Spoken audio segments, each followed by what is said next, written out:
Granite Finance Business School, High-Tech City, Hyderabad. BCom, BBA, PGDM, MBA. Call 9000 welcome to Telugu popular TV. Iran Israel USA war 6th వీక్లోకి ప్రవేశించింది. అయితే Iran ప్రతీకారంగా భీకర దాడులు Iran కూడా కొనసాగిస్తోంది. అయితే America అధ్యక్షుడు Trump serious warning కూడా ఇరాన్కి పదే పదే ఇస్తున్న పరిస్థితి కూడా మనం చూసాము. లేటెస్ట్గా ఇరాన్ అమెరికాకి సంబంధించిన F-16 ఈ యుద్ధ విమానాల్ని పేల్చేయడం, ఫైటర్ జెట్లని పేల్చడం మనం చూసాము. అయితే ఆ రెస్క్యూ ఆపరేషన్లో అక్కడ ఎయిర్మ్యాన్ ఎవరైతే ఉన్నారో వాళ్ళని, ఇరాన్లో ఉన్న ఎయిర్మ్యాన్ని యుఎస్ రెస్క్యూ టీము రక్షించింది అనేది వార్తలు వస్తున్నాయి. అయితే ఇరాన్ మాత్రం దాన్ని ఖండిస్తుంది. యుఎస్ ట్రంప్ చెప్తుంది ఏంటంటే ఇరాన్ గగనతలం మీద తమకి పూర్తి పట్టు వచ్చింది అనేది ట్రంప్ చెబుతున్నాడు. రానున్న రోజుల్లో తీవ్ర స్థాయిలో దాడులు ఉంటాయి అనేది ట్రంప్ చెప్తున్న పరిస్థితి. అసలు నిజంగా ఇరాన్ బలం ఎంత? ఎందుకంటే F-16 లాంటి యుద్ధ విమానాల్ని అంతకుముందు మనం చూస్తే F-35 లాంటి, అంటే ప్రపంచంలోనే అత్యంత శక్తివంతమైన యుద్ధ విమానం F-35 అని చెప్తూ ఉంటారు. దాని మీద కూడా ఇరాన్ దాడులు చేయగలిగింది. అసలు ఇరాన్ వెనకాల ఎవరున్నారు? ఎందుకంటే చైనా క్లౌడ్ సర్వీసెస్ కూడా ఇరాన్కి అందజేస్తుంది అనే సమాచారం కూడా వస్తుంది. అసలు ఇరాన్ వెనకాల ఉన్న దేశాలు ఏమిటి? ఈ అంశాల గురించి మనతోటి మాట్లాడడానికి మాజీ భారత రాయబారి, అదేవిధంగా IFS రిటైర్డ్ వినోద్ గారు ఉన్నారు. నమస్కారం వినోద్ గారు. నమస్కారం వినోద్ గారు, ఇప్పుడు ఫైటర్ జెట్ని ఇరాన్ కూల్చడం మనం చూసాము. అయితే ఆ ఎయిర్మ్యాన్ వెపన్ ఆఫీసర్ అని చెప్తూ ఉంటారు. ఆ వెపన్ ఆఫీసర్ని మేము రెస్క్యూ చేయగలిగాము అని రెస్క్యూ మిషన్ చేసి తర్వాత అతన్ని కాపాడామని చెబుతున్నారు. అసలు ఇది నిజమేనా? అసలు ఈ మిషన్ని ఇంత పెద్ద ఎత్తున ట్రంప్ ఎందుకు చేపట్టారు? ఎందుకంటే 200 కమాండోలు, డ్రోన్లు, హెలికాప్టర్లు, భారీ కాల్పులు, చాలా భారీ వేల కోట్లు కూడా ఖర్చు అయింది రెస్క్యూ ఆపరేషన్కి, ఒక్క ఎయిర్మ్యాన్ని రక్షించడానికి అనేది జరుగుతుంది. నిజంగా ఎయిర్మ్యాన్ని రెస్క్యూ చేయగలిగారా? అసలు ఇరాన్ వెనకాల ఎవరున్నారు? మీరు అన్నది కరెక్ట్. ఎందుకంటే ఇంత భారీగా రెస్క్యూ ఆపరేషన్ కండక్ట్ చేసి చివరికి ట్రంప్ ఆయనంతటా ఆయనే డిక్లేర్ చేసి yes is back, is alive, is safe, is here in, అంటే మన దేశంలోకి తీసుకొచ్చాము, జయించామని ఏదైతే చెప్తున్నాడో దాన్ని మాత్రం ఇరానియన్స్ ఒప్పుకుంటలేరు. వాళ్ళు కూడా అంటున్నారు సరే ఓకే, మీరు నిజంగానే కనుక మీ వాడిని తీసుకెళ్ళగలిగినట్టయితే చూపించండి, కానీ మీ రెస్క్యూ ఆపరేషన్లో అంతకన్నా ముందు చేసిన ఏదైతే కూల్చిన మీ విమానాలన్నీ మేము చూపిస్తామని వాళ్ళు మొత్తం టీవీలలో పెట్టి ఇంటర్నేషనల్గా చూపించగలుగుతున్నారు. అంటే దాన్ని బట్టి ఏమవుతుందని అంటే of course truth is the first casualty. మనకు అందరికీ తెలిసింది, బ్యాటిల్లో యుద్ధంలో ఎప్పుడు జరిగినా అదే అవుతుంది. కాబట్టి ఎంతవరకు ఇది సక్సెస్ అయింది అది ఇంకా మనకు డౌట్ఫుల్లే. ఏది అమెరికన్స్ క్లెయిమ్ చేసి ప్రతిదీ క్లెయిమ్ కూడా మనకు డౌట్ఫుల్గా ఉంటుంది. మొదటి నుంచి కూడా F-35 మీరు ఇప్పుడే అన్నారు కదా, అటువంటి విమానాన్ని అవాక్స్ వాటిని నాశనం చేసినప్పుడు సౌదీ అరేబియా వాళ్ళ ఉన్న ఏదైతే స్థావరాలు ఉన్నాయో అక్కడ అటాక్ చేసినప్పుడు ఇదంతా ఏం కాదు, మన కువైట్ దాంట్లో అక్కడ కూడా ఇదే F-16 అటువంటి F-15 అవి కూడా కూలగొట్టినప్పుడు లేదా ఇవన్నీ ఫ్రెండ్లీ ఫైర్ తోటి కూలిపోయినాయి అనటం, తర్వాత టెక్నికల్ స్నాగ్ తోటి కూలిపోయినట్టు వాళ్ళు ఏదో చెప్పుకుంటారు. కానీ ఇరానియన్స్ కూల్చేశారు అని ఎప్పుడు ఒప్పుకుంటలేరు. కానీ ఇరానియన్స్ వాళ్ళ భూభాగంలో పడిన రెక్కేజ్ ఏవైతే ఉంటాయో వాళ్ళు డైరెక్ట్ వీడియోలో బయట పెడుతున్నారు. ఇక దాన్ని మనం డినే చేయలేం కదా. సో అందువల్ల ఏమవుతుందని అంటే వాళ్ళు ఏమన్నారు అంటే ట్రంప్ హిమ్సెల్ఫ్ అంటే ప్రెసిడెంట్గా we annihilated their entire air force, we are ruling their sky, మొత్తం మనమే రాజ్యం చేసేస్తున్నాం, ఇంకా ఏం లేదు, వాళ్ళకి మిలిటరీ అంతా నాశనం చేసాం, నేవల్ ఫోర్స్ అయిపోయింది, సుప్రీం లీడర్ పోయాడు, అంతా పోయింది, అక్కడ ఏం లేదు, అసలు there is no leader, there is no target to attack అనే పద్ధతిలో పోయిన మనిషి వాళ్ళ ఫైటర్ జెట్ను కూలగొట్టి వాళ్ళ ఎయిర్ ఆఫీసరు అక్కడ పడిపోయేంత రక్షించుకోనికి ఇంత పెద్ద ఆపరేషన్ చేసి కూడా అసలు సక్సీడ్ అయ్యారా, తీసుకెళ్లారా అనేది కూడా డౌట్ఫుల్ కేసులో ఉంది. కాబట్టి అనుమానం ఉందా అంటే వాళ్ళు చూపించలేదు కాబట్టి అంటారా? మరి అంతే కదా. ఇప్పుడు ఇరానియన్ సైడు క్లియర్గా అన్నది అంతా అన్ని అబద్ధాలు, ట్రంప్ చెప్పేది అది కరెక్ట్ కాదు, వాళ్ళు ఏం రెస్క్యూ ఆపరేషన్ చేసి తీసుకెళ్ళలేదు, రెస్క్యూకి వచ్చిన హెలికాప్టర్లను, విమానాలను, ఫైటర్లు కూడా కూలగొట్టాము చూడండి అని ఆ రెక్కేజ్ అంతా మొత్తం వీడియోలలో నేషనల్ టీవీ, ఇంటర్నేషనల్ కూడా కొంత డ్యామేజ్ అయింది రెస్క్యూ చేయడానికి వచ్చిన హెలికాప్టర్, అవన్నీ చూపించినప్పుడు మరి నిజంగానే కనుక రెస్క్యూ చేసి తీసుకుపోయినట్టయితే ఇమ్మీడియట్గా దే కెన్, అంటే ప్రెసిడెంట్ ట్రంపే అంత పెద్దగా అనౌన్స్ చేసినాడు, చూపించచ్చు కదా టీవీలో. సరే, ఎందుకు అంత కీలకం అవుతుంది? ఒక మామూలుగా ఒక సైనికుడు కోసం ఇన్ని వేల కోట్ల రూపాయలు వాళ్ళు ఎందుకు ఖర్చు పెట్టాల్సి వస్తుంది? అంటే ప్రపంచం దీన్ని ఎట్లా చూస్తుంది? ఇలాంటి సమయంలో ఒక ఎయిర్మ్యాన్ అంటే వెపన్ ఆఫీసర్, ఆ పైలట్లో ఉన్న వెపన్ ఆఫీసర్ సెకండ్ వ్యక్తి ఎవరైతే ఉన్నారో ఆ ఒక్క వ్యక్తి కోసం ఇన్ని వేల కోట్లు ఎందుకు ఖర్చు పెడతారు? దీన్ని ఏంటి సమస్య ఏంటి? ఇప్పుడు ఏంటంటే పైలట్ ఎయిర్ ఫోర్స్ ఆఫీసర్ను కనుక వాళ్ళు కనుక పట్టుకున్నట్టయితే వాళ్ళు బ్లాక్మెయిల్ చేయటం మొదలు పెట్టేస్తారు అనేది ఒకటి ఓకే, డిమాండ్లు చేస్తారు ఇంకా. చేస్తారు, అదొకటి ఉన్నది. దాని తర్వాత ఏంటంటే మరి సుపీరియారిటీ నువ్వు ప్రూవ్ చేసుకోనీకి ఉమ్, మేము మా సైనికులు ఎక్కడ ఉన్నా కానీ ఎట్టి పరిస్థితుల్లోనే మేము రక్షిస్తాము అని అనౌన్స్ చేసుకున్నప్పుడు ఇటువంటి క్లిష్ట పరిస్థితుల్లో స్పెషల్ ఫోర్సెస్ ఏవైతే ఉంటాయో సీల్స్ అంటే అంటారు వాళ్ళు, తర్వాత మెరైన్స్, వీళ్ళందరినీ ఎవరినైనా ఉపయోగించుకొని ఎక్కడి నుంచైనా మా వాళ్ళని రక్షిస్తాము, ఎక్కడి నుంచైనా ఎవరినైనా మేము కిడ్నాప్ చేస్తాం. మధురం చేశారు కదా అవును. President Venezuela. అలానే మాకున్న సుపీరియారిటీ, మా పవర్ ఇది అని ప్రూవ్ చేసుకోనికి వాళ్ళన్నీ ట్రై చేశారు. There is no doubt. ఒకప్పుడైతే 1979 అప్పుడు ఏది జరిగింది అయితే సేమ్ ఇరాన్లో వాళ్ళు మళ్ళీ ఇప్పుడు రిపీట్ చేస్తున్నారు. సేమ్ అంటే ఇరాన్ మీడియాలో ఇరాన్ లీడర్స్ అనేది అంతే 79లో కూడా ఏది రెస్క్యూ ఆపరేషన్ గురించి వచ్చారు. అదే పద్ధతిలో, ఎందుకంటే వాళ్ళు అప్పుడు మన ఎంబసీలో ఉన్న 444 రోజులు వాళ్ళ అంబాసిడర్తో పాటు అందరినీ బందీలుగా పెట్టుకున్నారు. వాళ్ళని రెస్క్యూ చేయడానికి ఏదైతే ఆపరేషన్ వచ్చిందో అది డెజర్ట్లోనే కూలిపోయినాయి, వీళ్ళు కూలగొట్టారు వాళ్ళ విమానాల్ని. అలాన్ని మళ్ళీ ఇప్పుడు ఇసుకొచ్చారు కాబట్టి ఇప్పుడే కూలగొట్టినాం, ఇవన్నీ రెక్కేజ్ అని చూపిస్తున్నారు వాళ్ళు. అని అంటే ఇరాన్ మొత్తం నాశనం చేసావు, వాళ్ళ దగ్గర ఏమి లేదు, they have to surrender, they are begging, అది ఇదని ఏదైతే ట్రంప్ ఒక విధమైన ఏమంటారు మేకపోతు గంభీరం లెక్క ఇలా పెట్టుకొని చెప్పింది, అదంతా కరెక్ట్ కాదనేది వీళ్ళు ఎవిడెన్స్తో పాటు చూపిస్తున్నారు. అందువల్ల ఏమవుతుందంటే ఇది ఒక్కడు వదిలిపెట్టేసుగా ఇప్పుడు మనకు అప్పుడు ఏది మన ఆపరేషన్ సింధూర్ అప్పుడు అభినవ్ అక్కడ పడిపోయినప్పుడు మనం సీరియస్గా చెప్పేసాం, మనం ఇలా చేయకపోతే మేము మళ్ళీ అటాక్ చేసేస్తాం అని అన్న తర్వాత కోర్స్ వాట్ ఎవర్ ఫ్యాక్టర్స్ వాళ్ళు తీసుకొచ్చారు, ఇచ్చారు, సేఫ్గా మనకు అది అయిపోయింది. అదే వీళ్ళు చేయొచ్చు కదా ఒకవేళ అంత శక్తిగా అనుకుంటే. అది లేక మళ్ళీ ఏదో రిస్క్ చేస్తున్నాం, ఏదైనా చేయగలుగుతాం అనేది అయితే ఇన్వాల్వ్ అయ్యి ఏదైతే పంపించారో మళ్ళీ వాళ్ళు ఏమంటున్నారంటే ఇంకొక వర్షన్ ఏంటంటే వీళ్ళని ఇరానియన్ మిలిటరీ అటెన్షన్ డైవర్ట్ చేయడానికి ఇంకొక ప్యారలల్ రెస్క్యూ ఆపరేషన్ పెట్టాము, అవి కూలిపోయినాయి. వాళ్ళు అనేది అంటే అవి కూలిపోయినాయి, అసలు రెస్క్యూ ఆపరేషన్ సక్సెస్ఫుల్గా మేము తీసుకొచ్చాం, అక్కడ ఏది జరగలేదు. మరి ఏది ఫుటేజ్ ఏది? సో అందుకని కొద్దిగా డౌట్ఫుల్లే. ట్రాప్ ఎవరిది అసలు, అమెరికాదా లేకపోతే ఇరాన్ ట్రాప్ అయ్యేది? అది కదా, అది కూడా కరెక్ట్. అంటే ఇప్పుడు ఈ ఆపరేషన్ కూడా వాళ్ళు ఎందుకు చేస్తున్నారు అని అంటే వర్స్ట్ కమ్ వర్స్ట్ ఆల్రెడీ 10,000 మంది దాకా మొత్తం సైన్యాన్ని దింపుతున్నాడు ట్రంప్. ఇప్పుడు ఎయిర్ క్రాఫ్ట్ క్యారియర్స్ని తీసుకొస్తున్నాడు, డిస్ట్రాయర్స్ని తీసుకొస్తున్నాడు, బోల్డ్ అంతమంది దింపుతున్నాడు కాబట్టి గల్ఫ్ మొత్తం అలా చేయడానికి ఏదో చేస్తున్నాడు. ఇది అంటే అంటే ఏమంటారు అంటే టెస్ట్ చేస్తున్నట్టు ఎలా జరుగుతుంటే ఇటువంటి జరిగితే ఏం చేయాలనే పద్ధతిలో ఉన్నారు కాబట్టి ఆల్రెడీ ఇలా దెబ్బతినిపోయాడు. ఇది సక్సెస్ కాలేదు. సో ఇప్పుడు మరి ఇక ఫెయిల్ అయినట్టు వాళ్ళు ఒప్పుకోరు. వినోద్ గారు, ఇప్పుడు జనరల్గా అమెరికా మెయిన్ వ్యాపారం ఏంటి అనేది మనం చూస్తే వాళ్ళ వెపన్స్ అమ్ముకోవడం లేకపోతే యుద్ధ విమానాలు అమ్ముకోవడం, ఇవే వాళ్ళ ఒక ప్రధానమైన వ్యాపారాల్లో అదొకటి. అయితే ఇప్పుడు ప్రపంచంలోనే అత్యంత ప్రఖ్యాతిగాంచిన F-35 ఫైటర్ జెట్ కావచ్చు, 16 కావచ్చు, 15 కావచ్చు, F-15, F-16 ఇలాంటివన్నీ కూడా కూలిపోతూ ఉంటే వీళ్ళ మార్కెటింగ్ మీద ఎంత ప్రభావం పడుతుంది, వ్యాపారం ఎంత దెబ్బతింటుంది వీళ్ళది? పవన్ గారు, రేపు ఎవడైనా కొంటాడా?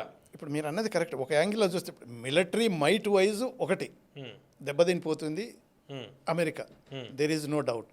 తర్వాత వాళ్ళ ఎకనామిక్ లాస్ ఎంత ఉంటుందంటే అంటే మల్టీఫోల్డ్ లాస్ అవుతుంది. యూరోపియన్ కంట్రీసే ఇప్పుడు F-35 అందరికీ అమ్ముకున్నారు. మన ఇండియా కూడా మేము F-35 ఇచ్చేస్తాం, ఎవరికి ఇవ్వట్లేదు, మీకు ఇచ్చేస్తాం, తీసుకోండి అంటే అట్లీస్ట్ మేము చెప్పిన అవసరం లేదు, అది అంత మనకు అవసరం లేదు. అదొక పెద్ద దాని. ఇప్పుడు రఫేల్ కూడా తీసుకున్నాం. రఫేల్ తీసుకున్న తర్వాత మనకేంటి కోడ్ షేరింగ్ వాళ్ళు ఇవ్వలేదు, నో అన్నారు వాళ్ళు. రేపు కూడా మిడిల్ ఆఫ్ ద వార్లో కూడా ఈ అమెరికన్స్ మనకి ఏం షేర్ చేయకపోయారు అనుకో, దానివల్ల మనకు లక్షల కోట్లు పెట్టుకోవటం, దాన్ని మనం వైట్ ఎలిఫెంట్గా క్యారీ చేయటం వాళ్ళ సిస్టమ్ అది. సో అందుకని అయినా కానీ యూరోపియన్ కంట్రీస్ ఇప్పుడు నిన్న కాక మొన్ననే దే డిసైడెడ్ అంటే నాట్ టు బై F-35. అదే ఇక్కడున్న గల్ఫ్ కంట్రీస్లలో కూడా ఏదైతే ఇంతకాలం స్థావరాలు పెట్టి అమెరికన్ అంబరిల్లా తోటి ఈ ultra modern equipment defence systems తోటి మేము అందరం సేఫ్గా ఉన్నాము, ప్రాస్పర్ అవుతున్నాము, బిజినెస్ మంచిగా చేసుకోవచ్చు అనే పద్ధతులు ఉన్న వాళ్ళకి సెకండ్ థాట్ వచ్చేసింది. వీళ్ళని పెట్టుకోవటం వల్ల ఇంతకాలం అసెట్ అనుకున్నారు. సేఫ్, మనకేం భయం లేదు, వాళ్ళు ప్రొటెక్ట్ చేస్తారని. ఇప్పుడు లయబిలిటీ అయిపోయింది. ఇప్పుడు క్లియర్గా చెప్పారు కదా ఇరానియన్స్. మొన్న బ్రిడ్జిని కూలిపెట్టినప్పుడు 8 బ్రిడ్జిలను మన గల్ఫ్ కంట్రీస్లలో నేమ్ చేసి పెట్టారు. మళ్ళీ మీరు అటాక్ చేస్తే 8 బ్రిడ్జిలు మేము డిమాలిష్ చేసేస్తాం, మీకు దమ్మంటే మీరు కాపాడండి అని అంటే వాళ్ళు ఈక్వల్లీ ఛాలెంజింగ్. సో దాంతో ఏమవుతుందంటే మరి అమెరికాకు బిజినెస్ మీరు అన్నట్టు ఇవన్నీ వెపన్స్, అల్ట్రా మోడర్న్ సిస్టమ్స్ వెపన్స్ను అమ్ముకొని ఎక్కడ దొరకవు ఇవన్నీ కొనుక్కోండి అని అందరి మీద రుద్దుతున్నారు. అవన్నీ ఇప్పుడు అంతా వెనకబడిపోతాయి. అంటే బిలియన్స్ ఆఫ్ డాలర్స్ ఇప్పుడు ఎగిరిపోతాయి. ఇప్పుడు వార్లోనే ఇంత ఖర్చు అవుతుంది, బిలియన్స్. ఆల్రెడీ 200 బిలియన్లు కావాలి నాకు ఈ వార్కు. తర్వాత 1.5 ట్రిలియన్ కావాలి నెక్స్ట్ మన ఇది బడ్జెట్లో డిఫెన్స్కు. అంటే ట్రిపుల్ బడ్జెట్ కావాలంటున్నాడు. అంటే ఇక దాన్ని బట్టి మనం అర్థం చేసుకోవచ్చు. వినోద్ గారు, ఇక్కడ ప్రధానంగా ఇరాన్ బలం వెనకాల అందరూ దృష్టి వస్తుంది ఏంటంటే చైనా పూర్తిగా టెక్నాలజీ అందజేస్తుంది. ఎందుకంటే ఫైటర్ జెట్ని కూల్చడం వెనకాల చైనా ఉందనేది మనకి కథనాలు వస్తున్నాయి. కొన్ని వెపన్స్ లాంటివి ఇవన్నీ కూడా రష్యా అందజేస్తుంది. ఆ టెక్నాలజీ కావచ్చు, వెపన్స్ కావచ్చు, రష్యా అందజేస్తుంది అనేది. అంటే మొదటి నుంచి ఈ వార్ స్టార్ట్ అయిన మొదటి నుంచి కూడా ఈ చైనా రష్యా చాలా జాగ్రత్తగా వ్యవహరిస్తున్నాయి. వాళ్ళు స్టేట్మెంట్లు కూడా చాలా జాగ్రత్తగా ఇస్తున్నారు. ఓన్లీ ఖండించాయి కానీ సపోర్ట్ని ఎక్కడా కూడా ఇరాన్కి ఈ వార్కి వాళ్ళు ప్రకటించలేదు. అయితే ఈ టెక్నాలజీ ఇప్పుడు క్లౌడ్ టెక్నాలజీ, అదేవిధంగా ఓపెన్ ఏఐ టెక్నాలజీ, ఇలాంటి కొన్ని ఆర్టిఫిషియల్ ఇంటెలిజెన్స్ టెక్నాలజీ, ఇవన్నీ కూడా ఇరాన్కి చైనా ఇస్తుంది. ఆ టెక్నాలజీని వాడుకునే, అంటే యుద్ధ విమానాలు దాడులకు వస్తున్నప్పుడు, ఇరాన్ మీద దాడులకు వస్తుంటే వాటి పాత్ కావచ్చు, లేకపోతే శాటిలైట్ ఇమేజెస్ కావచ్చు, ఇవన్నీ కూడా చైనా ఎప్పటికప్పుడు ఇరాన్కి ఇచ్చింది అనేది చెబుతున్నారు. కొన్ని డ్రోన్ల విషయంలో, షాయిద్ డ్రోన్ల విషయంలో కూడా రష్యా కొంత పాత్ర ఉంది అనేది చెప్తున్నారు. అంటే ఇంత ఓపెన్గా వారు జరుగుతూ ఉంటే రష్యా యాక్షన్ ఈ దేశాల మీద ఎట్లా ఉండే అవకాశం ఉంది? పవన్ గారు, ఇప్పుడు ఈ వార్ వల్ల మ్యాక్సిమం బెనిఫిట్ పొందేది రష్యా, చైనా. అందుకనే వాళ్ళు ఆచితూచి మాట్లాడుతున్నారు. అప్పుడు ఎందుకంటే అపోజ్ చేశారు. మీరు అన్నారు కదా, ఇప్పటిదాకా ఏదో స్టేట్మెంట్లు ఇస్తున్నారు, న్యూట్రల్గా అనిపించింది, ఓపెన్గా వచ్చి సపోర్ట్ చేస్తామని లేదు. లేదు, ఇప్పుడు రష్యా ఆల్రెడీ ఓపెన్గా వచ్చేసింది. Boots on ground me soldiers కనుక దింపేస్తే మేము అవుట్ రైట్గా ఇరాన్కి సపోర్ట్ చేస్తాం, మేము దిగుతామని రష్యా ఓపెన్గా చెప్పేసింది. అదే టోన్లో చైనా కూడా మాట్లాడింది వాళ్ళ ఫారెన్ మినిస్టర్. ఇప్పటిదాకా ఏదో అంటే బై ఎయిర్ రైడ్స్ అవి ఎంతో చేస్తున్నారు కానీ ఇప్పటిదాకా ఏమని లేదు. తర్వాత వాళ్ళు అనేది ఏంటంటే పవర్ ఏదైతే స్టేషన్స్ మీద వేసేస్తాం బాంబులు, తర్వాత మీ ఎనర్జీ ఆయిల్ ఇన్స్టలేషన్స్ అన్నీ నాశనం చేసేస్తాం, తర్వాత డీసాలినేటింగ్ ఈ ఇన్ఫ్రాస్ట్రక్చర్ అంతా వాటర్ కూడా నాశనం చేస్తాం ట్రంప్ అన్న తర్వాత కర్గైలను ఆక్రమించుకోవడం ఇది ఎప్పుడు అప్పుడు రష్యా గేవే స్టేట్మెంట్. ఒకవేళ అది జరిగితే తప్పకుండా వాళ్ళు దిగుతామన్నారు. అదే ఎందుకనంటే మీరు అన్నట్టు ఇంటెలిజెన్స్ పిన్ పాయింట్గా ఇప్పుడు రష్యా యుక్రెయిన్కి అంతా ఇప్పుడు అమెరికా యూరోపియన్ కంట్రీస్ వెనక ఉండి నడిపిస్తున్నాయి కాబట్టి రష్యాతో ఇంతకాలం నడుస్తుంది. ఇంటెలిజెన్స్ షేరింగ్ అంటే minute to minute, second to second అని ఎక్కడ ఏం జరుగుతున్నది, వాళ్ళ మూమెంట్స్ ఎలా ఉన్నాయి, మన యుద్ధ విమానాలు ఎలా పోతున్నాయి, ట్యాంకులు, ఎవ్రీథింగ్ వీళ్ళు యుక్రెయిన్కి ఇస్తున్నారు కాబట్టి అది నడుస్తున్నది. ఇప్పుడు వీళ్ళు they are paying in the same coin అమెరికాకు. సో మీరు అన్నట్టు కరెక్ట్. ఇప్పుడు ఏది చైనా ఏదైతే ఇంటెలిజెన్స్ షేరింగ్ అత్యాధునిక ఏది ఏఐ ఆర్టిఫిషియల్ ఇంటెలిజెన్స్ తోటి ఏదైతే కలెక్ట్ చేస్తుందో, వెపన్స్ తోటి ఏదైతే అంతా వీళ్ళకు సప్లై చేస్తుంది. మొన్న మీరు వార్ జరుగుతున్నప్పుడు కూడా 400+ Russian scientist, Russian technicians, workers Tehran suburb మిగతా టౌన్ల నుంచి అజర్బైజాన్ దారు అంటే వాళ్ళు 400 చిల్లర ఉన్న వాళ్ళంతా ఎక్స్పర్ట్స్ ఉటికిన కూర్చోరు కదా. ఏం చేశారు అదే చెప్తున్నాం. ఇప్పుడు మనకు ఇరానియన్ పార్లమెంట్ స్పీకర్ అనేసిండు, అరే పిచ్చోళ్ళారా మీరు ఏదో మమ్మల్ని ఇరాన్ మొత్తం ధ్వంసం చేసేసాము, డీమిలిటరైజ్ చేసాము, నాశనం చేసాము అంటున్నారు. మీ దగ్గర ఉన్న ఇంటెలిజెన్స్ 50% కూడా లేదు మాకున్న దాంట్లో, మీకు ఇంకా చాలా ఉన్నది మా దగ్గర. అంటే they have built under ground towns, not only factories. ఒక్కోసారి చూస్తే ఊర్లే ఉన్నాయి కింద, అంతే టౌన్ అంతే మల్ట్రా మొత్తం రైల్వే లైన్లు ఉన్నాయి దాంట్లో అండర్ గ్రౌండ్ ఇరాన్లో. అవును, అంటే ఇది బయట తెలుసా అందరికీ, స్లోగా కొత్త వాళ్ళే రిలీజ్ చేస్తున్నారు. ఓకే అంటే ఎన్ని మిసైల్స్, ఎన్ని డ్రోన్స్, అన్ని వేలకు వేలు ఉన్నాయి. ఎంతకాలం నుంచి చేసుకున్నారు వీళ్ళు? ఆల్మోస్ట్ మోర్ దాన్ 20 years అంటున్నారు మనకు తెలిసిన ఇన్ఫర్మేషన్. ఓకే ఓకే ఎప్పటి నుంచో వాళ్ళు ప్రిపేర్ అవుతున్నారు. ఎందుకంటే ఇప్పుడు ఇజ్రాయెల్ ఎప్పుడైతే ఇరాన్ను థ్రెట్ చేస్తుందో, తర్వాత అమెరికన్స్ కూడా ఎలా థ్రెట్టింగ్ ఇరాన్ ఎప్పుడైతే అనుకున్నారో వాళ్ళు అనుకున్నారు. అదే అంటాడు కదా మన సౌదీ ప్రిన్స్ కూడా అన్నాడు కదా, ఒబామా మీకు $150 billion రిలీజ్ చేశారు అసెట్లలో రిలీజ్ చేసినప్పుడు, అవన్నీ మీరు ఎన్ని వెపన్స్ తయారు చేసుకున్నారు, అసలు మీ దేశాన్ని డెవలప్ చేసుకుంటే ఇంకా బాగుపడేవాళ్ళు కదా, మీరు అది చేయలేదు, మీరు తయారైనారని. అంటే వాళ్ళు కూడా కొంత తెలిసి ఉంటుంది. అంటే వినోద్ గారు, ఇప్పుడు మసాద్ కావచ్చు, Israel intelligence, America intelligence, CIA కావచ్చు, వీళ్ళకి వివరాలన్నీ తెలియవా? అండర్ గ్రౌండ్లో వీళ్ళు ఇట్లాంటి టౌన్లు ఏర్పాటు చేసుకున్నారు, అండర్ గ్రౌండ్ డెవలప్మెంట్ ఏదైతే ఉందో వాటి గురించి వాళ్ళు అంచనా వేయలేకపోయారా? అంటే తెలిసి ఉంటాం, 100% తెలియకుండా కాదు. కానీ ఇప్పుడు అండర్ గ్రౌండ్ టౌన్స్ అంటే వేరియస్ ప్లేస్లో ఇప్పుడు ఇంక్లూడ్ ఇప్పుడు మనం ఏమన్నా కర్గ్ రైల్వే లైన్లే ఉన్నాయంటున్నారు. కర్గ్ ఐలాండ్ అక్కడ నుంచుకుంటారు అనుకో, ఆ కోస్టల్ లైన్లలో వేరు ప్లేస్లలో బోర్డ్ అన్ని మిసైల్స్, డ్రోన్స్ వీళ్ళు రెడీగా పెట్టారు. ఎక్కడి నుంచో తీసుకురావాల్సిన అవసరం లేదు. అని అంటే అన్ని స్థావరాలు, అన్ని విషయాలు వీళ్ళకి ఇంకా ఫుల్ ఇన్ఫర్మేషన్ రాలే. కొంతవరకు ఉన్నది, లేకుండా కాదు, కొన్ని ఉన్నాయి కాబట్టి వాటిని టార్గెట్ చేసి బాంబింగ్ చేసిండ్రు ఆల్రెడీ. ఎక్కడెక్కడైతే వీళ్ళకి ఇన్ఫర్మేషన్ తెలిసిందో వాటిని టార్గెట్ చేసి బాంబింగ్ చేసిండ్రు. వాటికి కూడా ఎంట్రెన్స్లు, ఎగ్జిట్లు మల్టిపుల్ పెట్టుకున్నారు వాళ్ళు. ఓకే ఓకే ఇక్కడ జరిగితే అక్కడ ఓపెన్ అవుతుంది. ఇవన్నీ క్లోజ్ చేయాలని చేసిండ్రు. అంటే యూఎస్ దగ్గర బంకర్ బస్టర్స్ ఇవన్నీ కూడా ఉంటాయి కదా, కింద అండర్ గ్రౌండ్లో ఉన్నా కూడా వాటి మీద పేల్చేయగలిగే సామర్థ్యం, దాన్ని కూడా తట్టుకునే సామర్థ్యం వీళ్ళ దగ్గర ఉందా? ఉన్నాయి, అలాంటి కొన్ని ఉన్నాయి. కాబట్టి ఇప్పుడు ఈవెన్ ఏదైతే జూన్లో వాళ్ళైతే B-52 ఇవన్నీ తీసుకొచ్చి బంకర్ బస్టర్స్ అన్నీ ఉపయోగించి మొత్తం ఇన్స్టాలేషన్స్ అన్ని నాశనం చేసి అన్నారు కదా, అది కూడా కొంతవరకు కంప్లీట్గా డిస్ట్రాయ్ కాలేదు. ఓకే ఓకే స్టిల్ ఇప్పుడు అక్కడే కొంత ఏది న్యూక్లియర్ మెటీరియల్ ఉన్నది అని వీళ్ళు అనుకుంటున్నారు. దాన్ని తీసుకురానికే ఇప్పుడు మెరైన్స్ పంపించి అక్కడ పెద్ద ప్రిపరేషన్ చేసి అవన్నీ, అంటే ఒక్కొక్క స్టేట్మెంట్లో ఒక్కొక్క విధంగా అంటాడు కదా ట్రంప్. ఇది 450 కిలోలు అంటాడు, ఒకసారి 600 కిలోలు అంటాడు, ఒకసారి 1000 kgs అంటాడు. న్యూక్లియర్ మెటీరియల్ ఉన్నది, అది మనం తీసుకెళ్లాలంటాడు. అదొక మేజర్ ఇష్యూ. చేయాలని కూడా నెతనే అన్నాడు కదా, నేను మాత్రం నా సోల్జర్స్ కమిట్ చేయను, మీరు తీసేసుకోండి. అది వెరీ డేంజరస్. దానికి కావాలంటే ఓళ్ళంత ప్రిపరేషన్ అవసరం ఉంటుంది. అందుకని ఇప్పుడు ఈ జనరల్స్ ఆర్మీ చీఫ్ను డిస్మిస్ చేయడం అనేది మిడిల్ ఆఫ్ ద వార్లో ఎన్నడూ జరగదు, ఎక్సెప్ట్ డ్యూరింగ్ హిట్లర్ టైంలో తప్ప. తర్వాత స్టాలిన్ కూడా చేసిండు ఒకసారి. ఎట్లా అయితే ఒకసారి చెప్పండి. అదే ఇప్పుడు ఈ హిట్లర్ టైంలో కూడా సేమ్ ఇలానే జరుగుతుంది కదా, అప్పుడు మన సెకండ్ వరల్డ్ వార్ అయ్యేటప్పుడు. సో వాళ్ళు ఏదైతే కొన్ని అది యాక్చువల్గా జరిగింది ఎప్పుడు, ఆ రష్యా మీద దాడి చేస్తున్నప్పుడు వాళ్ళ జనరల్స్ కూడా చెప్పారు, ఇది స్కాచెస్ అంటే గీక్కపోయినట్టు ఉంటే రష్యా మీద పోయినప్పుడు ఆ సోల్జర్స్ అక్కడ వార్లో మనం దాడి చేసినట్టయితే వాళ్ళు ఏం చేస్తారంటే డిస్ట్రాయ్ చేస్తారు. అక్కడ ఉన్న మొత్తం క్రాప్స్ అయినా మొత్తం ఫెసిలిటీస్ అయినా డిస్ట్రాయ్ చేసుకుంటూ పోతారు. మన సోల్జర్స్, జర్మన్ సోల్జర్స్ పోగానే వాళ్ళు వెనక నుంచి వచ్చేసి వాళ్ళకి ఏం లేదు, అక్కడ సరెండర్ కావాల్సి వచ్చింది.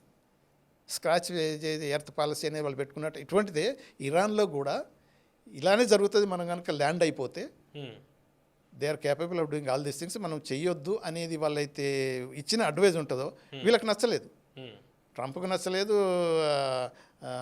డిఫెన్స్ వార్ సెక్రటరీ హెగ్సేత్ ఆయనకు నచ్చలేదు. ఇమీడియట్గా వీళ్ళను డిస్మిస్ చేసేసారు. అంటే అది ఒక్కటి ఇటువంటి ఇండికేషన్ ఫ్రస్ట్రేషన్లో పోయి ఫెయిల్యూర్కి ఉన్నది కాబట్టి అటువంటి జరుగుతుంది. సో ఈ మనకు ఇప్పటికే ఆల్రెడీ గమనిస్తున్నారు, మన అమెరికాలో ఉన్న థింక్ ట్యాంక్ బాడీస్ అయినా ఎక్స్పర్ట్స్ అయినా అంటున్నారు, ట్రంప్ హెగ్సేత్ రిజిమ్ చేంజ్ అని ఇప్పుడేమంటలేరు. మొదలు రిజిమ్ చేంజ్ అన్నారు, కానీ అసలు రిజిమ్ చేంజ్ ఇక్కడ జరుగుతున్నది అమెరికాలో. అది గమనించట్లేదు ట్రంప్ అన్ఫార్చునేట్గా. ఈవెన్ నవంబర్ దాకా అసలు ఉంటాడో లేదు, మిడ్ టర్మ్ ఎలక్షన్స్ నవంబర్లో. అప్పుడు రిపబ్లికన్స్ ఎగిరిపోతారు. అప్పుడు ఎలాగో రెండు అంటే వాళ్ళ కాంగ్రెస్లో సెనెట్లో ఎలాగో వీళ్ళ మెజారిటీ ఎగిరిపోతే ఇంపీచ్మెంట్ అయిపోతుంది. కానీ అంతకన్నా ముందే రిపబ్లికన్స్ రివోల్ట్ అయ్యేటట్టున్నారు. సో అది గమనించట్లేరని అంటూనే ఉన్నారు. సో అందుకని ఏంటంటే ఇప్పుడు 1000 మంది సైనికులను అక్కడ దింపటం అనేది ఈ అవుట్ ఆఫ్ ఫ్రస్ట్రేషన్ అన్నాడు కదా. ఇప్పుడు నీకు 48 hours ఇస్తున్నాను, 48 hours లోపల నువ్వు ఓపెన్ చేయకపోతే, స్టేట్ ఆఫ్ హార్మజ్ ఓపెన్ చేయకపోతే మేము హెల్ will come on to you అని ఏదో అంటున్నాడు. సో వీళ్ళు ఏమన్నా సరే ఓకే నువ్వు వచ్చేసి మేము కూల్గానే ఉన్నాము, మళ్ళీ ఒకసారి అంటే హెల్ అనేది ఇది నిజం బ్లఫా లేకపోతే నిజంగా ప్లానా, సీరియస్ ప్లానా ఇది? ఇప్పటిదాకా విరామం ప్రకటిస్తున్నాడు, దాన్ని ఎక్స్టెండ్ చేస్తున్నాడు, మళ్ళీ దాడులు అంటున్నాడు, రోజుకొక మాట మారుస్తున్నాడు, సీరియస్గా ఏది కనిపించట్లేదు, కొన్ని సీరియస్ దాడులు చేస్తున్నాడు. అంటే ఇది ఈ లేటెస్ట్ స్టేట్మెంట్ ఏదైతే ఉందో దీన్ని ఎట్లా మనం అర్థం చేసుకోవచ్చు? హర్మోజ్ ఓపెన్ చేయకపోతే ఇరాన్పై హెల్ దాడులు అనేది. ఇప్పుడు అందుకని ఏమని unpredictable Trump, నొబడి can say what is going to happen అనేది చాలా కష్టం. అవును, పిచ్చోని చేతిలో రాయి, వాడు వేస్తాడా లేదా అంటే మరి వేసినా వేయొచ్చు, ఏ అద్దం పగల కొడతాడో తెలియదు. ఎందుకనంటే ఇప్పుడు వార్ ప్రిపరేషన్ అవుతున్నది.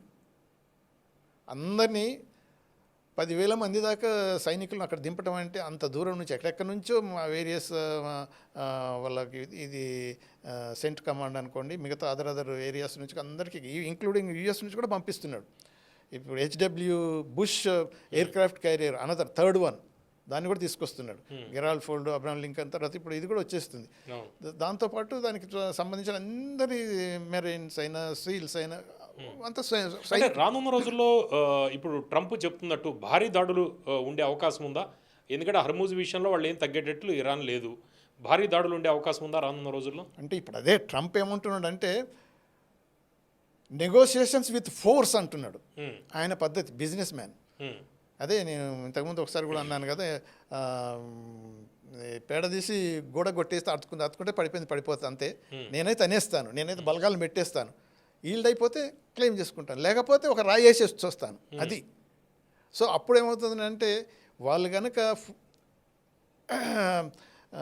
ఫుట్ సోల్జర్స్ కనుక అక్కడ దింపినట్టయితే, బూట్స్ ఆన్ గ్రౌండ్ అనే పద్ధతిలో పోతే హెవీ క్యాజువాలిటీ అవుతాయి. అంటే రష్యా, చైనా కూడా వీళ్ళు కూడా రంగంలోకి దిగే అవకాశం ఉందా?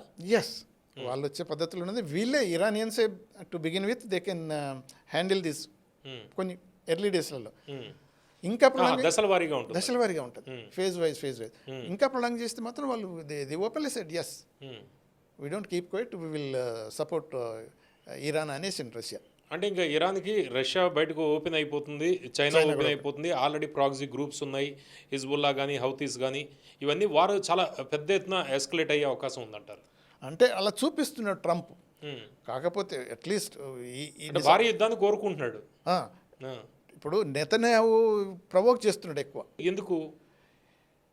నెతన్యాహు పాలసీ ఏంటంటే ఈ ఇరాను అమెరికా ఇక్కడ ఇన్వాల్వ్ అయ్యి ఉంటే తను అనుకున్నది ఏంటంటే తన చుట్టూ ఉన్నది ఏది హెజ్బుల్లాను అంటే హమాస్ను డౌన్ చేస్తాను ఆల్మోస్ట్ డౌన్ అయిపోయింది. హెజ్బుల్లా ఒకటి ఉన్నది, హెజ్బుల్లాను డౌన్ చేయాలనేది. హౌతీస్ కూడా చాలా స్ట్రాంగ్ ఉంది. అదే వాళ్ళు ఆల్రెడీ అనౌన్స్మెంట్ కూడా ఇచ్చారు వాళ్ళ statement. Houthis already they entered, they declared we entered in war అని. అయితే ఈ హార్మూజ్ పోయి అక్కడ ఏదైతే సూయజ్ కెనాల్ నుంచి రెడ్ సీ ఉంటుందో అక్కడ కూడా బాబల్ మధ్య కూడా కంట్రోల్ అయిపోతే ఇప్పుడు చాలా కష్టం అయిపోతుంది. ఇది అయిపోయి అది అయిపోయి వార్ కనుక ఎస్కలేట్ అయితే ఇంతకుముందు అట్లీస్ట్ ఆ రూట్ ఓపెన్ ఉంది, సౌదీ అరేబియాకు ఇటు పంపిస్తుంటుంది అటు పంపిస్తుంటుంది, సూయజ్ దగ్గర ఇబ్బంది పడుతుంది, అటు పోతుంది ఇటు పోతుంది. సో దానివల్ల ఏమవుతుంది అని అంటే ప్రాబ్లం ఎక్కువైపోతుంది.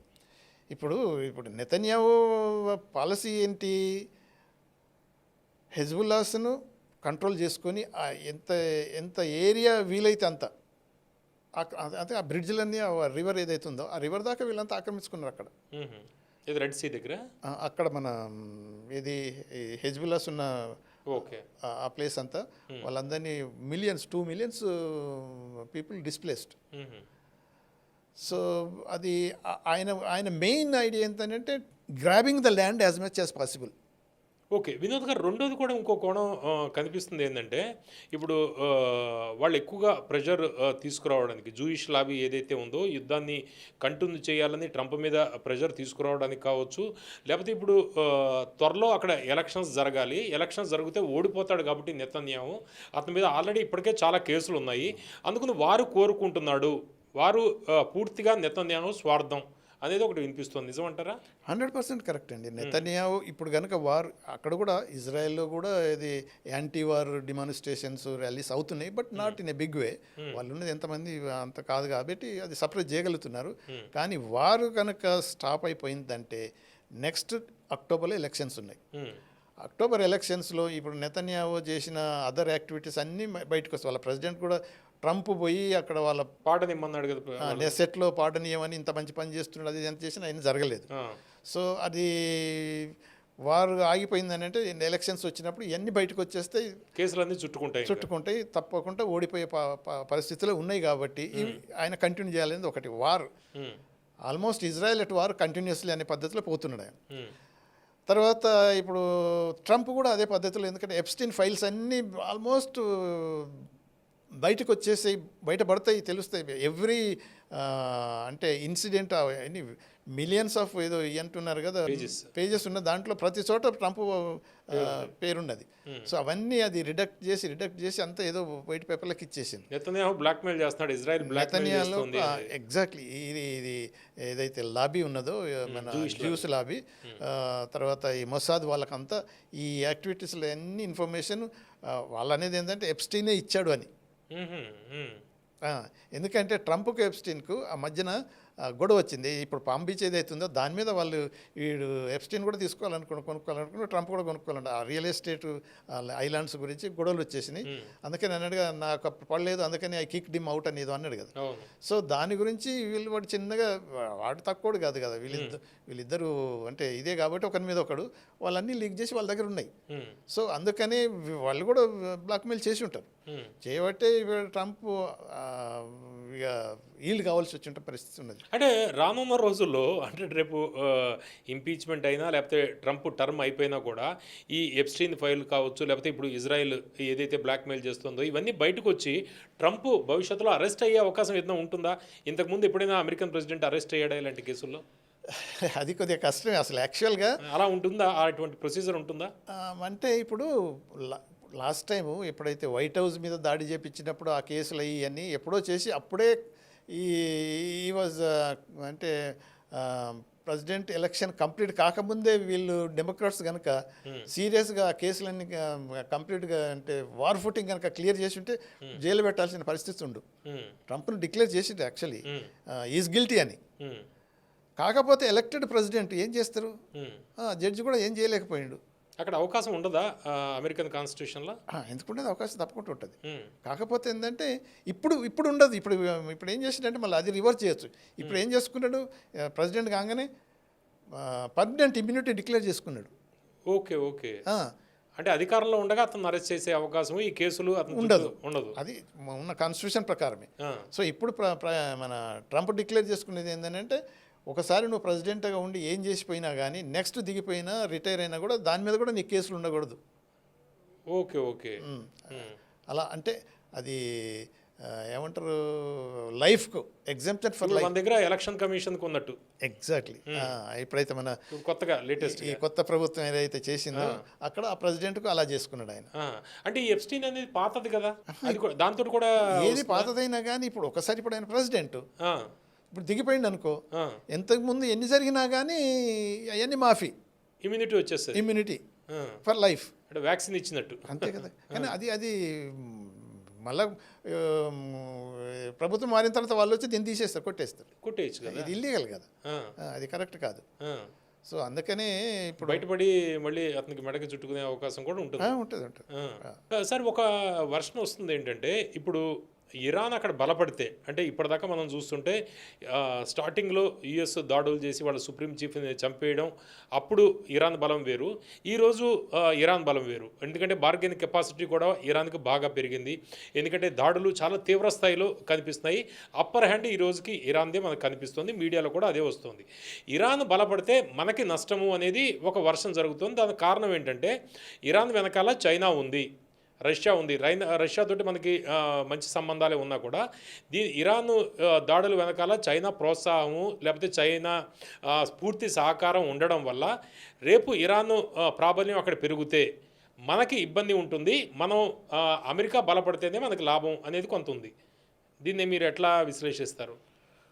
పవన్ గారు, ఇప్పుడు అదే మీరు అనేది ఏంటంటే అంటే గ్లోబల్ చేంజెస్ ఎలా జరుగుతుంటాయి అప్పుడప్పుడు. ఎందుకంటే there are no permanent friends or permanent foes to any country. Okay as simple as that. Countries interest are prime. దాన్ని బట్టి చూస్తే ఏమైందనంటే కొంతవరకు యాక్చువల్గా మనం ఎర్లీ స్టేజ్లో ఈ 28th ఫిబ్రవరిలో ఏదైతే నాడు అటాక్ జరిగి అంత supreme chief 45 all leaders commanders అంతా చనిపోయిన తర్వాత ఆ 2-3 రోజులలో మనం ఇచ్చిన సిగ్నల్స్ ఏంటంటే మనం పట్టించుకున్నట్టు కనిపించలేదు ఇరాన్. అవును, కనీసం సింపతి కూడా మనం ఎక్స్ప్రెస్ చేయలేదు. 1 వీక్ తర్వాత 1 వీక్ తర్వాత అంటే అది కండోలెన్స్ బుక్ ఓపెన్ చేసిన తర్వాత నేను చెప్తున్నాను యాజ్ అంబాసిడర్గా నేను ఇటువంటి జరిగినప్పుడు వేరియస్ ఎంబసీలలో పోయి కండోలెన్స్ బుక్లో on behalf of the people of India, government of India, we extend our deep condolences అని రాసేసి సంతకాలు పెట్టి ఏదో వచ్చేస్తుంటాం. అలా చేసింది మన ఫారెన్ సెక్రటరీ పోయి ఢిల్లీలో ఆఫీస్. ఎంతకాలం చేశారు సార్ మీరు అంబాసిడర్గా? అంటే వేరు కంట్రీలలో వేరు పొజిషన్లు టోటల్ నెంబర్ ఆఫ్ ఇయర్స్ అంటే టోటల్ సర్వీస్ నేను 30 సంవత్సరాలు ఇప్పుడు ఫారెన్ సర్వీస్లో ఉన్నాను కాబట్టి. సో దాంట్లో ఎండ్ ఆఫ్ ద అంటే లాస్ట్ ఒక 10 years తర్వాత లోపల ఫైనల్గా ఏం చేస్తాను, కన్సూల్ జనరల్ అయ్యాము, తర్వాత చార్జ్ d'affaires అయ్యాము, తర్వాత హై కమిషనర్ అయ్యాము, అంబాసిడర్ అయ్యాము. ఇలా ఎక్కడ చేశారు సార్ మీరు? ఏ కంట్రీస్?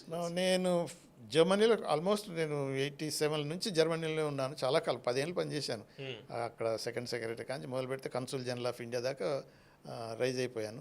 తర్వాత ఉజ్బెకిస్తాన్లో కూడా మన మినిస్టర్ చార్జ్ d'affaires అలా కూడా చేశాను. తర్వాత అల్జీరియాలో కూడా చార్జ్ d'affaires చేశాను. దాని తర్వాత ఇప్పుడు కోలంపూర్లో హై కమిషనర్గా చేశాను. అంటే వేరియస్ కంట్రీస్లో ఇటువంటి వాటిలో చేస్తూనే వచ్చాము. కానీ వేరు మనకి ఎలా ఉంటుందని అంటే డిప్లొమసీ గురించి చెబుతున్నారు ఇందాక.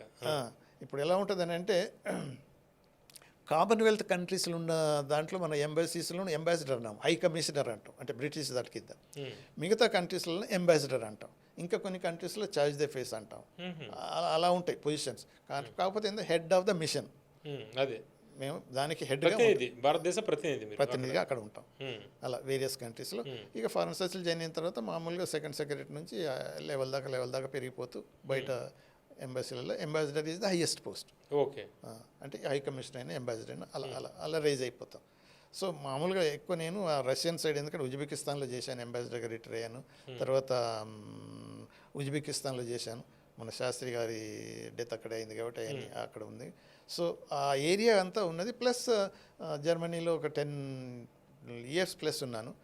సో ఏరియా అన్నీ తిరిగాను కాబట్టి ఆ యూరోప్ ప్లస్ ఈ రష్యన్ ఏరియాలకు మనకు అండర్స్టాండింగ్ బాగుంటుంది. ఇప్పుడు ఈ ఫస్ట్ వీక్లో మన వాళ్ళు 1 వీక్ తర్వాత ఈ కండోలెన్స్ బుక్లో రాశారు. అక్కడ ఏంటి మనం ఏదైనా అయితే అదే దాని నుంచి అది అయిపోయిన తర్వాత దట్ ఈస్ ఓకే, అది ఫార్మాలిటీ. అప్పుడు ఏమైంది ఏంటంటే ఈ మన ఇరానియన్స్ ఏం చేశారంటే స్టేట్ ఆఫ్ హార్ముజ్ నుంచి వేరే నౌకలు ఏది పోవడానికి వీల్లేదు, చైనాకు మాత్రం మేము ఎగ్జామ్షన్ ఇస్తామన్నారు. అప్పుడు మనకి ఇండియాకు కూడా ఇవ్వలేదు. అప్పుడు మన ఫారెన్ మినిస్టర్ వాళ్ళ ఫారెన్ మినిస్టర్తో మాట్లాడి చేసిన తర్వాత ఓకే మేము ఇండియాకు కూడా ఇండియా నౌకలు కూడా వదిలిపెట్టేస్తున్నాం అన్నారు. అంటే ఆ స్టేజ్కి మనం తెచ్చుకోవాల్సిన అవసరం ఉందా? 165 మంది ఆడపిల్లలు చనిపోయిన స్కూల్ మీద వేసినప్పుడు, ఆ గాంధీ హాస్పిటల్ మన హెల్ప్ తోటి డొనేషన్ అప్పుడు, అంటే ఒకప్పుడు అక్కడ నుంచి స్టూడెంట్స్ ఎవరు ఇరాన్ నుంచి వచ్చి ఇక్కడ చదువుకునేవాళ్ళు. ఈవెన్ హైదరాబాద్లో కూడా నేను చదువుతున్నప్పుడు మెడికల్ కాలేజ్ ఉస్మానియాలో ఇరానియన్స్ 2 ఉన్నారు చదువుకునేవాళ్ళు. అంటే అంత మంచి సంబంధాలు మనకున్నాయి, హిస్టారికల్ రిలేషన్స్ ఉన్నాయి కదా. అక్కడ గాంధీ హాస్పిటల్ అక్కడ ఉన్నది. దాని మీద కూడా దాడులు జరిగినప్పుడు కనీసం మన సింపతి ఎక్స్ప్రెస్ చేసేది ఉండే, కొంత డిలే అయిపోయింది. అప్పుడు వాళ్ళని ఏమంటారంటే India is tilting towards America అనేది వాళ్ళకి ఒక ఇంప్రెషన్ వచ్చేసింది. ఓకే.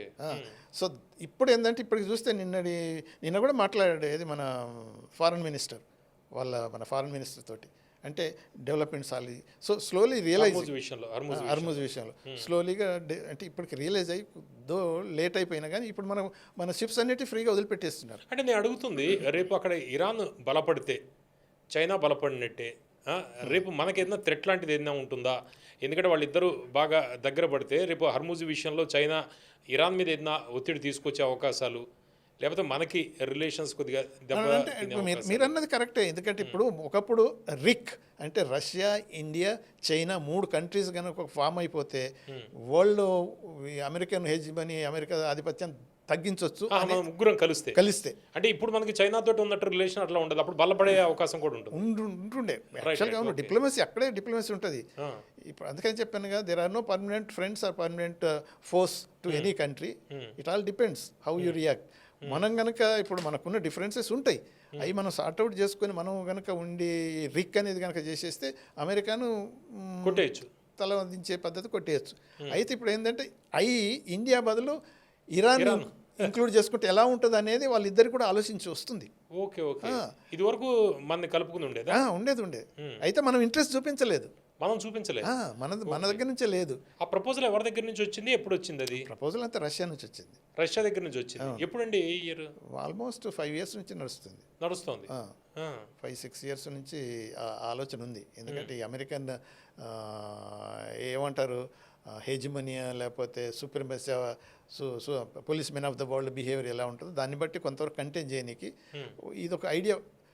ఎప్పుడైతే ఈ క్వాడ్ ఏదైతే అయిందో ఈ క్వాడ్ బదులు ఇలా ఉంటే బాగుంటుంది అనేది రష్యన్ ఐడియా ఉంది.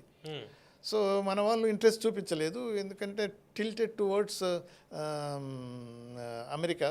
పర్టికులర్లీ మన ప్రైమ్ మినిస్టర్ మోదీ వచ్చిన తర్వాత అక్కడ పోయి అబ్కి బార్ ట్రంప్కి సర్కార్ అని అక్కడ ఎలక్షనీరింగ్ చేసిన పద్ధతిలో పోయేసరికి అప్పుడు ఓడిపోయాడు కదా. అదే ఒకసారి అలా ఓడిపోతుంది. సో అనుకున్నారు వీళ్ళు టిల్ట్ టువర్డ్స్ అమెరికా ఉంది కాబట్టి అని. బట్ అట్లీస్ట్ కోర్స్ కరెక్షన్ ఇప్పుడైనా మనం చేసుకోవాలి.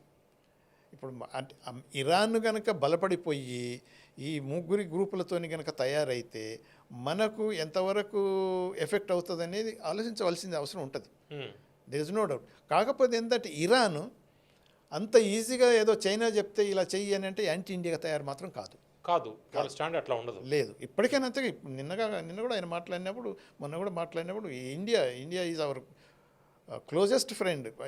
ఇది 1000 సంవత్సరాల నుంచి వచ్చిన మన ఈ రిలేషన్స్ ఇవి. అవును. ఆ కల్చర్ మన పర్షియన్ కల్చర్ మన కల్చర్ మనదంతా అది ఒక విధమైన అంటే ఏమంటారు ఈ బంధాలు అనుబంధాలు వేరే విధంగా ఉన్నాయి. కాబట్టి ఏదో చైనా చెప్పేస్తే రష్యా అయితే యాంటీ ఇండియాగా చేయమని అయితే చెప్పదు. చైనా తన సొంత అంటే ఏమంటారు self motives self interest realize కానీ ఇండియాని కంటైన్ చేయడానికి ఓకే ఇరాన్ ఉపయోగించుకునే పద్ధతులు చేయొచ్చు. కానీ ఇరాన్ మాత్రం ఒకవేళ చైనా చెప్పింది కదా అనేది దానివల్ల మనకు టోటల్గా ఎగనెస్ట్గా మాత్రం కాదు. వినోద్ గారు, ఇప్పుడు ఇప్పటిదాకా కూడా ఇది రీజనల్ వార్గానే ఉంది. అయితే ట్రంప్ లేటెస్ట్ స్టేట్మెంట్లు కావచ్చు, లేకపోతే చైనా రష్యా వాళ్ళు డైరెక్ట్ ఇరాన్కి హెల్ప్ చేయడం కావచ్చు, ఇవన్నీ చూస్తుంటే వరస్ట్ కేసు సినారియోలో వరల్డ్ వార్ 3 వచ్చే అవకాశం ఏదైనా కనిపిస్తుందా? ఇప్పటి వరకు అయితే లేదు, ఎందుకంటే రీజనల్ వార్ అయింది ఆల్మోస్ట్. ఎందుకంటే మనం అనుకున్నాం కదా ఇప్పుడు హూతీస్ కూడా ఇన్వాల్వ్ అయినరు అక్కడ. ఇది లెబనాను, ఇక్కడ సిరియా, తర్వాత ఇప్పుడు ఇజ్రాయెల్, ఆ బెల్ట్ అంతా ఇజ్రాయెల్ వార్ చేసేస్తుంది. తర్వాత ఇక్కడ ఇరాను, దాని తర్వాత జీసీసీ కంట్రీస్ మీద డైరెక్ట్గా వాళ్ళ ప్రాపర్టీస్ మీద కాకుండా అమెరికన్ స్థావరాల మీదనే వేస్తున్నామని చెప్తున్నారు. ఈవెన్ ప్రెసిడెంట్ ఆఫ్ ఇరాన్ కూడా అన్నాడు కదా, వాళ్ళంతా మా బ్రదర్స్ సిస్టర్స్, వాళ్ళ ఇన్ఫ్రాస్ట్రక్చర్ వాళ్ళ ఆస్తులను మేము నాశనం చేయము, కానీ అమెరికా స్థావరాలన్నింటి మీద చేసేస్తాం. ముస్లిం బ్రదర్హుడ్ ఒకటి ఉంది, బ్రదర్హుడ్ ఉంది. సో ఇప్పటిదాకా ఉంది ఏంటంటే మనకు ఏమైంది, ఇది రీజనల్ కాన్ఫ్లిక్ట్ అయిపోయింది. ఎందుకంటే ఆల్ అదర్ కంట్రీస్ ఇన్వాల్వ్ అయింది. కానీ ఒకవేళ అమెరికన్ డిసిషన్ అంటే ఇప్పుడు ట్రంప్ కనుక బూట్స్ ఆన్ సాయిల్ అంటే గ్రౌండ్ అనేది కనుక వాళ్ళని సోల్జర్స్ దింపేసినట్టయితే దేర్ ఈజ్ పాసిబిలిటీ ఎస్కలేషన్ అవుతుంది. అప్పుడు ఎస్కలేట్ అయినప్పుడు వాళ్ళ సోల్జర్స్ కనుక ఇరాన్ భూమి మీద దిగినట్టయితే మాత్రం రష్యా వచ్చేస్తుంది, చైనా వచ్చేస్తుంది. సో అటువంటి అప్పుడు అమెరికా, ఇజ్రాయెల్, ఈ గల్ఫ్ కంట్రీస్ ఇక తప్పకుండా వాళ్ళు ఇరాన్కి అగెనిస్ట్గా పోరాడాల్సి వస్తుంది. పోరాడితే మాత్రం వాళ్ళ దగ్గర ఏమున్నాయి, వాళ్ళ సైన్యాలు లేవు, ఇవన్నీ అమెరికన్ ఇన్స్ట్రుమెంట్స్ ఏదున్నా కానీ బేసిక్గా ఇప్పుడు యూరోప్ అయితే నాటో అయితే రాదు, ఆల్రెడీ చీలుకుంది కదా, వాళ్ళు ఓపెన్గా చెప్పేసారు it's not our war. So కాబట్టి వరల్డ్ వార్ 3 అంటే వరల్డ్ వార్ అంటే అన్ని కాంటినెంట్స్ పార్టిసిపేట్ చేసే అవకాశాలు అయితే లేవు. ఆస్ట్రేలియా రాదు, ఇప్పుడు వెస్టర్న్ కంట్రీస్ ఎవరు అమెరికాకు సపోర్ట్ చేయరు. సో ఒకవేళ ఏమన్నా చేస్తే ఈ గల్ఫ్ కంట్రీస్ ఏమవుతుంటే ఇరాన్ ఎలాగో వాళ్ళను అంటే దేశాల మీద దాడి చేసింది కాబట్టి వాళ్ళు ఎగనెస్ట్ చేయొచ్చు. వర్స్ట్ సినారీ ఎలా ఉంటుందని అంటే ఇప్పుడు పాకిస్తాన్కు సౌదీకి వాళ్ళది డిఫెన్స్ ఒడంబడికలు ఉన్నాయి కదా, రక్షణ ఒడంబడికలు. ఒకవేళ ఏదన్నా జరిగితే పాకిస్తాను సౌదీ అరేబియా మీద ఏదైనా జరిగినా పాకిస్తాన్ వచ్చి డిఫెండ్ చేయాలి. ఇప్పుడు ఇరాన్ మీదకి పాకిస్తాన్ వస్తుందా అంటే వాళ్ళు అనేది ఏంటంటే ఇటువంటి వార్ ఎస్కలేట్ కాకుండా చూడనీకే అందుకని ఎక్కువ ఈ డిప్లొమసీ మేము ఉపయోగించి ప్రయత్నం చేస్తున్నాం అనేది లోపల అనుకునేది. సో వరల్డ్ వార్ 3 అనేది లైక్ వరల్డ్ వార్ 1, 2లో ఆ రేంజ్లో మొత్తం all over the world involve అయ్యే పద్ధతులను అయితే లేదు. ఓకే, అంతే. ఈ రీజను ప్లస్ ఇక ఇజ్రాయెల్ బెల్ట్ అంతవరకే తప్ప యూరోపియన్స్ అంతా వచ్చి ఇన్వాల్వ్ అయ్యి అమెరికా తరపు నుంచి ఏది ఇరాన్ మీద లేకపోతే రష్యా మీద చైనా మీద ఇవన్నీ చేస్తేనైతే లేదు. ఒకవేళ పాసిబిలిటీస్ ఏంటనంటే ఈ చైనా సాహసించకపోవచ్చు, కానీ ఇది కనుక ప్రొలాంగా ఏదైనా అయినప్పుడు ఇదే ఛాన్స్ కదా అని మొత్తం తైవాన్ ఆక్రమించుకొని కూడా చైనా తయారు. Okay okay. ఎందుకంటే దీన్ని అడ్డు పెట్టుకుని అమెరికా ప్రొటెక్టింగ్ కదా, మరి ఇక్కడ ఇవన్నీ ఇన్వాల్వ్ అయిపోయినప్పుడు they may take that step. So అది అంటే ఈ లెక్కన ఇప్పుడు వీళ్ళు ఈ గొడవలో ఉన్నారు. ఇప్పుడు యుఎస్ వాళ్ళు మొత్తం గల్ఫ్ మీద ఫోకస్ పెట్టారు ఇరాన్ విషయంలో. దీన్ని అడ్డు పెట్టుకుని వీళ్ళు ఫోకస్ అంతా ఇక్కడ ఉంది కాబట్టి తైవాన్ని చైనా ఆక్రమించుకుంటే అక్కడ ఉక్రెయిన్ని రష్యా ఆక్రమించుకునే అవకాశం ఉందా? ఎందుకంటే ఆల్రెడీ జెలెన్స్కీ కూడా చెబుతున్నాడు మాకేం సహాయం రావట్లేదు అనేది. Correct, exactly. అందుకనే కదా ఇప్పుడు మొదటి నుంచి అంటున్నాను కదా, ఈ వారు వల్ల ఒకటి ఓడిపోయినా గెలిచినా ఇరాన్ గెలిచినట్టే లెక్క. ఓన్లీ అనౌన్స్ చేసుకోవటం ట్రంప్, కానీ రియాలిటీ ఆన్ గ్రౌండ్ మాత్రం ఇరానియన్స్ ఆల్రెడీ వన్. అమెరికాకు it lost its own credibility, ప్రపంచం మొత్తంలో అయిపోయింది.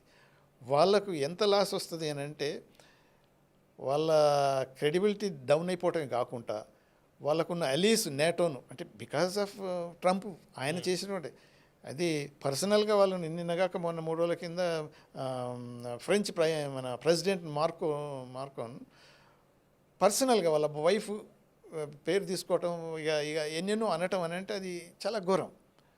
అలానే యూకే ప్రైమ్ మినిస్టర్ను స్టామర్ను is not Winston Churchill what is ఈ అని అలా ఇన్సల్ట్ చేయటం. తర్వాత స్పెయిన్ అయితే అసలు లెక్కే లేదు. అంటే ఇప్పుడు వాళ్ళ యుద్ధ విమానాలు కూడా not permitted to fly over the countries, ban చేసేసి. అంటే ఆ స్టేజ్కి పోయింది కాబట్టి America isolated already, irreparable damage. తర్వాత బిజినెస్ వైజ్ అల్ట్రా మోడర్న్ ఇవన్నీ వాళ్ళంతా డెవిల్స్ థియరీ ఏంటంటే ఇవన్నీ వార్లు చేయటం, సుపీరియారిటీ మా వెపన్స్ చూశారు ఎలా పనిచేసి ప్రూవ్ చేసుకోవటం, అన్నీ ప్రూవ్ అయింది కదా ఇప్పుడు అమ్మేసుకోవటం. ఇప్పుడేమైంది F-35 కాంట్రాక్ట్లన్నీ మెనీ కంట్రీస్ క్యాన్సిల్ చేసుకుంటున్నారు. సో అటువంటిప్పుడు ఏముందంటే దాని తర్వాత ఈ petro dollar superiority or international reserve కరెన్సీగా దెబ్బతినిపోతుంది. ఎందుకనంటే ఇరాన్ ఆల్రెడీ అన్నది కదా, ఓకే మేము శాంక్షన్స్ కూడా తీసేస్తా అన్నాడు కొంతకాలం, అవి కంటిన్యూ అయితే ఇవన్నీ డాలర్ రూపాయలు కాదు యుఎన్లో పే చేస్తేనే ఇస్తామని వాళ్ళు ఒకటి. ఇప్పుడు జెలెన్స్కీ చెందుతున్న ఆందోళన ఒకటి, అతను ఏం చెబుతున్నాడంటే మాకు వచ్చే సహాయం పోవడం ఒకటి, ఈ వెపన్స్ విషయంలో కావచ్చు, యుద్ధ విమానాలు వీటి విషయంలో, డిఫెన్స్ విషయంలో మాకు సహాయం తగ్గిపోయింది అమెరికా దగ్గర నుంచి. రెండోది రష్యా మీద శాంక్షన్స్ ఎత్తేయడం వల్ల రష్యా మరింత బలపడింది అనేది జెలెన్స్కీ ఆందోళన. ఎగ్జాక్ట్లీ. ఇప్పుడు జెలెన్స్కీ కూడా ప్రాబ్లం ఏంటంటే ఇప్పుడు అమెరికన్ వెపన్స్ అన్నీ యుక్రెయిన్కి వస్తున్నాయి. దాని పెట్టుబడి ఎవరు పెడుతున్నారు? European countries. వీళ్ళ యూరోపియన్ కంట్రీ డబ్బుతోటి అమెరికన్ ఆయుధాలు యుక్రెయిన్కు సప్లై అవుతున్నాయి. ఇప్పుడు ఏమవుతుందంటే అమెరికాలో అసలు యుక్రెయిన్కు ఇచ్చే ఎక్స్ట్రా ఆయుధాలు తగ్గిపోతున్నాయి. అదే కాకుండా యూరోపియన్స్ ఆల్రెడీ అంటే ఈ అమెరికన్ యాటిట్యూడ్ వాళ్ళు యూరోపియన్స్ను తిట్టడం వల్ల వాళ్ళు ఫైనాన్స్ తగ్గించేస్తారు. అదొకటి. ఇటు మీరు అన్నట్టు ఏమైందంటే ఈ రష్యా ఇప్పుడు శాంక్షన్స్ అయిపోయినాయంటే ఇక బోల్డ్ అంత డబ్బు మళ్ళీ వచ్చేసి వాడు ఇంకా వెపన్స్ వెపన్స్ అంతా ఇంకా వాళ్ళది వాళ్ళకి ఏమైందని అంటే డబుల్ బెనిఫిట్ వచ్చినట్టు. సో దానివల్ల బంపర్ ఆఫర్, దానివల్ల అది ఎకనామికల్గా ఫైనాన్షియల్గా ఇది మన మిలిటరీ వైజ్. కానీ మోరల్ ఏమవుతుందని అంటే ఇంతకాలం వెనక ఉన్నారనేది జెలెన్స్కీ ముందుకు ఉరికిండు. ఇప్పుడు వాళ్ళు ఎవరు లేకపోతే ఇప్పుడు ఏమవుతుందంటే ఈజ్ లెఫ్ట్ అలోన్, దాంతో ఇంకా వల్నరబిలిటీ పెరిగిపోతుంది. సో అందువల్ల అదే ఈజ్ వరీడ్. అందుకని అంటున్నా లే నేను ఇస్తాను, డ్రోన్స్ ఇస్తాను యుఎస్కు ఎగనెస్ట్ ఇరాన్ మీరు వాడుకొని, కానీ ఏదో చెప్పుకోవాలి కదా. సో ఆ పద్ధతులు వస్తుండే కాబట్టి yes is right, is worried. So naturally అదే ఈ వార్ రిపర్కషన్స్ ఎలా ఉంటున్నాయి అని అంటే ఫైనల్గా మనం చూస్తే అఫ్కోర్స్ మనం కొంతవరకు అఫ్కోర్స్ మన ఎకానమీ దెబ్బతింటుంది, ప్రతి కంట్రీ ఎఫెక్ట్ అయింది మనమే కాకుండా. సో దానివల్ల ఏమవుతుంది అని అంటే ఇరాన్ ఏదైతే ఈ యుద్ధంలో సాహసించిందో ఇంత రెసిస్టెన్స్ ఉంటుంది, ఇరాను ఇంతవరకు ఎదురు తిరగగలుగుతుంది అనేది ఊహించలేదు వాళ్ళు. ఓకే. ఎందుకునంటే అర్ధరాత్రి కొన్ని గంటలల్లో మధురోను కిడ్నాప్ చేసి అమెరికాకు తీసుకెళ్ళి జైలు పడేసి ఇదంతా నేనే నెక్స్ట్ డేనే నేను not only president of America, president of Venezuela కూడా నేనే, ఆయిల్ అంతా మాదే, మేము అమ్మేసుకుంటాం, కొంత డబ్బు వెనిజువేలా ప్రజలకు ఇస్తాం ఏదో బతకనికి. అలానే గ్రీన్లాండ్ అన్నాడు. అలానే ఇరాన్ ఆయిల్ అంతా మాదే అని నిన్న కూడా అంటున్నాడు. అవును. సో అది అంటే మనకి అంటే పిచ్చి, అహంకారం. అహంకారం, పిచ్చితనం అది. సో ఇరాన్ ఆయిల్ నాదంటే అది ఇంకా అంటే వాళ్ళ ప్లాన్ అంటే ఉండొచ్చు. ఈ స్ట్రైట్ ఆఫ్ హార్మూజ్ను కూడా ఒకసారి బయటకు వచ్చేసి నా మాటలల్లో స్ట్రైట్ ఆఫ్ హార్మూజ్ ఇద్దరం కలిసి మేనేజ్ చేద్దాం. ఇప్పుడు $1 కూడా అంటున్నారు కదా, అదేంటి, దాని గురించి ఒకసారి చెప్పండి. ఇప్పుడు సెకండ్ వరల్డ్ వార్ దాకా pound is the world reserve currency. ఆ సెకండ్ వరల్డ్ వార్ టైంలో మొత్తం యునైటెడ్ కింగ్డమ్ వీక్ అయిపోయింది. అప్పుడు అమెరికా స్ట్రాంగ్ అయింది. పౌండ్ ఎన్ని దేశాల్లో ఉండేది అప్పుడు, ఎంతమంది వాడేవాళ్ళు? ఇంటర్నేషనల్ రిజర్వ్ కరెన్సీ అని అంటే ఇంటర్నేషనల్ కామన్వెల్త్ కంట్రీస్ అన్నీ పౌండే వాడేది. మిగతా కంట్రీస్ కూడా ఏదైనా కొనుక్కోవాలని మళ్ళీ మనం ఏదైతే డాలర్ తీసుకుంటున్నాం అలా. అయితే అటువంటి పొజిషన్కు డాలర్ను తీసుకురానికి ఈ పెట్రోల్ ఏమైంది, మేజర్ కమోడిటీ అయిపోయింది. వరల్డ్ మొత్తం అదే తిరుగుతుంటుంది. సో ఈ సౌదీతోని, తర్వాత మిగతా ఈ గల్ఫ్ కంట్రీస్తోని, యూఏఈ వాటితోటి కూడా ఈ అమెరికన్స్ అప్పుడు డీల్ చేసింది ఏంటంటే, మీరు పెట్రోల్ అమ్మటం ఓన్లీ డాలర్ కరెన్సీలోనే అమ్మాలి, మీకు మేము ప్రొటెక్షన్ ఇస్తాం, వేరే కరెన్సీలో అమ్మొద్దు. అందుకని dollar link to dollar petrol ఒకటైపోయింది. పెట్రోల్ ఎక్కడ పోయిందంటే అక్కడ డాలర్ పోయినట్టే, డాలర్తోనే జరుగుతుంది అన్నట్టు.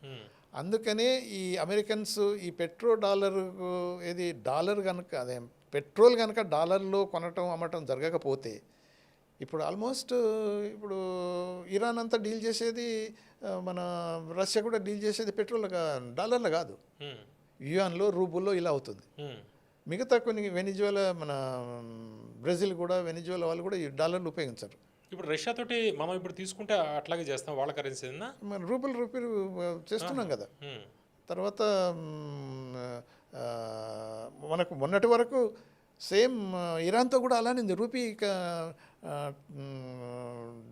సిస్టంలోనే ఉన్నది. ఈ వాడు శాంక్షన్లు పెట్టిన తర్వాత మనం అక్కడ బంద్ చేసాం, కానీ అంతకుముందు మనం రూపీస్లలోనే నడిపించాం. రూబుల్ లెక్క. తర్వాత వాళ్ళది ఏది మన ఇరానియన్ కరెన్సీ ఏదో ఉంది కదా, దాంట్లో కూడా మొత్తం లోకల్ కరెన్సీని వాడుకునే వాళ్ళం.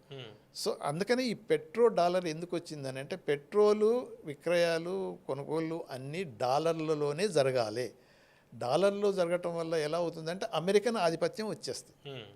ఇప్పుడు డాలర్ 100గా తీసుకుంటున్నాం అంటే వెళ్తంతా కూడా ఇంకా అమెరికాదే కదా.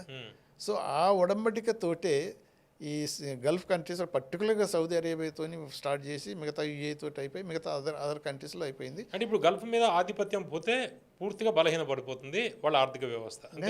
నేచురల్గా ఇప్పుడు గల్ఫ్ కంట్రీస్ అప్పుడు అమెరికాని ఎంత నమ్ముకున్నారో ఈ వార్ తర్వాత డౌట్ఫుల్.